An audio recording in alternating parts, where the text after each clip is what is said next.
Mi nombre es Valentina Garaviz Mora, estoy cursando el programa de Sociología y en este video voy a explicar el análisis a través de tres categorías sociológicas del artículo que propone Robert Mitrao.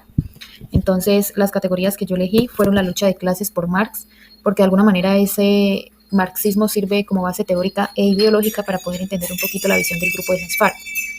Escogí también las funciones del conflicto por Lewis Coser porque esa teoría funcionalista nos permite entender a nosotros que el conflicto no es solamente un fenómeno destructivo, sino que es un proceso que tiene funciones sociales. Es como entender el por qué y para qué. Y la última que escogí fue el conflicto como socialización por George Simmel porque esa perspectiva también nos permite darle como un valor social al conflicto. Entonces, la lucha de clases por Marx, el primer punto importante es la lucha de clase como motor histórico. Marx, en su teoría, explica cómo los conflictos entre los opresores y los oprimidos son el eje del cambio social. Y en el artículo se observa cómo el grupo armado pues, adopta esa visión marxista, concibiendo representantes de las clases explotadas de nuestro país, como lo son los campesinos, los trabajadores rurales, y ellos lo que hacen es luchar contra la élite política y económica que ha tratado de dominarnos. Entonces ahí se refleja esa dialéctica de opresión y resistencia. Después tenemos la conciencia de clase y formación política. Aquí Marx subraya la importancia de que el proletariado tome conciencia de esa condición y que derroque a la burguesía. Y este grupo lo que busca es precisamente elevar esa conciencia entre sus miembros. Sí, ellos se educan con el fin de forjar esa identidad revolucionaria y con eso justifican la lucha armada. El tercer punto es la revolución como instrumento del cambio. Para Marx, esa revolución es un medio necesario para acabar con el capitalismo y establecer una sociedad sin clases. En este caso de este grupo, lo que busca o lo que hace es justificar esa revolución frente al Estado, considerando que ese Estado tiene como ese carácter opresivo y ellos con todo esto pues se apropian de ese pensamiento marxista porque adaptan o adoptan esa vinculación hacia el contexto colombiano. Y el último punto es la crítica al sistema capitalista. Marx lo denuncia a través de la explotación, de la alineación, de la desigualdad, y este grupo lo asume criticando el sistema económico colombiano, que es injusto, que pues especialmente con las personas del campo. Entonces, de ahí su lucha y su ideología contra el capitalismo y el imperialismo. La segunda categoría es la que propone George Simmel, el conflicto como socialización. Entonces, el primer punto que me pareció muy importante es el conflicto como forma de integración social. El autor sostiene que los conflictos no son solamente destructivos, sino que pueden ser una forma de interacción que genere cohesión. Ese conflicto para él contribuyen a la estructuración de los grupos. En este caso, el conflicto armado, digamos que no solo podríamos verlo como una estrategia política, sino como un medio de identidad y de pertenencia entre las personas que hacen parte de él. Se convierte como en ese proceso de socialización que organiza la vida bajo normas, valores, objetivos que todos comparten. Entonces todo esto pues refuerza sus lazos y le da como sentido de pertenencia a ese grupo. El segundo punto es el conflicto como productor de sentido. Para el autor Simmel, el conflicto no elimina el vínculo social, sino que lo transforma. Para este grupo armado es una fuente de construcción simbólica porque ellos le dan con eso como un sentido histórico y político a la educación de su ideología y justifican esa revolución a través de ese enfrentamiento con el Estado, y todo esto fortalece su identidad y se convierte en un conflicto que da como una experiencia formadora más que destructiva. Y el tercer punto es la socialización a través del antagonismo. El autor plantea que incluso esos vínculos negativos son formas de socialización. Entonces, la formación dentro de las FARC tiene esa ideología de somos nosotros versus ellos, es el pueblo oprimido versus el Estado opresor. Entonces, esa diferenciación antagónica actúa como cohesión interna y es lo que guía su comportamiento, sus decisiones y la educación que tienen para sus integrantes.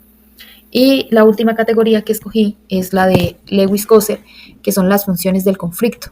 Lo primero es el conflicto como fortalecedor de la cohesión interna. Lewis Coser refuerza y especialmente habla de que los conflictos externos son como ese refuerzo para los grupos. Él dice que cuando un grupo enfrenta una amenaza o se enfrenta a algo en común, tiene que organizarse fuertemente y ahí reduce tensiones internas y aumenta la lealtad entre los integrantes de su grupo. En este caso, pues ese conflicto que hay entre el Estado y este grupo de las FARC, lo que ha hecho es fortalecer la identidad del grupo, reafirmar su causa, alinear esos combates y esa estructura disciplinada y con todo esto podemos ver que se refuerza el argumento que tiene Coser sobre la función que tienen en sí los conflictos. El segundo punto es cómo el conflicto es un medio de comunicación de tensiones. Entonces, Coser señala que el conflicto puede hacerse visible en cuanto a sus tensiones y que de un modo u otro estas que permanecían ocultas son las que van a permitir que después se canalicen y formen otras estructuras. Entonces, si lo analizamos en cuanto a este grupo, ellos representan como esa respuesta al conflicto social que no se ha resuelto en Colombia. Si hablamos especialmente pues, de la desigualdad rural, de la exclusión política, esa lucha armada no fue solo una acción militar, sino una forma de visibilizar todas esas tensiones que hay hacia esta parte de la comunidad. Como tercer punto tenemos el conflicto como generador de cambio social. Para Lewis, el conflicto puede tener una función adaptativa y se puede transformar. Entonces, si lo analizamos a través de esta formación político-militar que se ha orientado para preparar a sus miembros no solo para luchar, sino para transformar las estructuras sociales, pues en este sentido, y viéndolo desde ese punto, el conflicto no sería solamente destructivo, sino que sería como una herramienta para poder generar conciencia y proponer un nuevo modelo social. Y el cuarto punto es la delimitación del grupo frente al otro. Entonces, Lewis señala que el conflicto contribuye a delimitar claramente las fronteras entre esos grupos. Entonces, quiénes son los que pertenecen a nosotros y quiénes son los que pertenecen al otro con el que estamos luchando. Entonces, pues en este caso, la formación del grupo de las FARC tiene muy clara la división de quiénes son sus miembros amigos y quiénes son los enemigos. Entonces, en este caso, podríamos analizar que el pueblo oprimido sería quienes pertenecen al grupo y el Estado opresor sería el que pertenece al otro grupo. Entonces se ven los límites que identifican a cada grupo. Bueno, esas son las tres categorías, el análisis que nos permite darle a ese artículo que nos habla sobre este grupo armado de las FARC. En conclusión, entonces podemos ver que el conflicto es como una herramienta de formación y de cohesión ideológica y que esa categoría de lucha de clases evidencia que este grupo armado no solamente es una estrategia militar, sino que es una expresión de conciencia de clase organizada y que se convierte como en un elemento para reforzar como esa cohesión ideológica y que va como frente a ese enemigo común que sería en este caso el Estado capitalista, teniendo en cuenta que esta teoría se trata de oprimidos y opresores. También podemos ver que desde la perspectiva de Simmel, pues el conflicto no es solamente destructivo, sino que es transformador. En el caso de este grupo, pues funciona precisamente que los individuos lo que quieren es, con todos estos valores, con todas estas normas, con todas estas prácticas que llevan, luchar para integrar y para pertenecer como a ese cambio de la realidad.